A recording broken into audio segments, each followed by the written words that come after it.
मेरे प्यारे प्यारे दोस्तों, अस्सलाम वालेकुम। तो कैसे हैं आप? मैं आपको अपनी नई वीडियो में खुशामदीद कहती हूँ। आज इस वीडियो में हम कीनू के छिलके के साथ एक ऐसा मास्क बनाएंगे जिससे आपकी स्किन बहुत ज्यादा गोरी चिटी यानी सफेद हो जाएगी। इसके अलावा इसकी स्किन पर मौजूद तमाम तर पिंपल्स और उनके दाग धब्बे खत्म हो जाएंगे, छाइयाँ खत्म हो जाएंगी और झुर्रियाँ भी।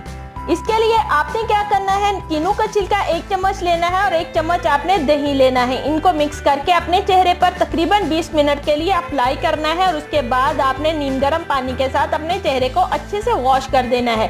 आपने ये मास्क डेली यूज करना है। रोजाना के इस्तेमाल से आपकी स्किन बहुत ज्यादा ग्लोइंग हो जाएगी, व्हाइट हो जाएगी। जो दाग धब्बे हैं, दाने हैं, वो खत्म हो जाएंगे। इसके अलावा जो सन टैन, धूप की वजह से रंग खराब हो जाता है, वो भी व्हाइट हो जाएगा और आपकी स्किन फ्रेश हो जाएगी और तमाम तर झुर्रियाँ छाइयाँ भी खत्म हो जाएंगी।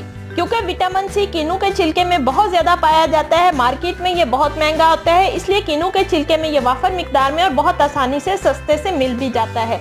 इसको आप अपने चेहरे पर डेली यूज करेंगे तो कोई साइड इफेक्ट भी नहीं होगा। अभी तक के लिए बस इतना सा। मिलती हूँ आपसे अगली वीडियो में। अपना बहुत सारा ख्याल रखिएगा। मेरे चैनल को सब्सक्राइब करना मत भूलिएगा। अल्लाह हाफिज। इस वीडियो को लाइक करें, हमारे चैनल को सब्सक्राइब कर बेल आइकन जरूर प्रेस करें हमारी न्यू वीडियो सबसे पहले देखने के लिए।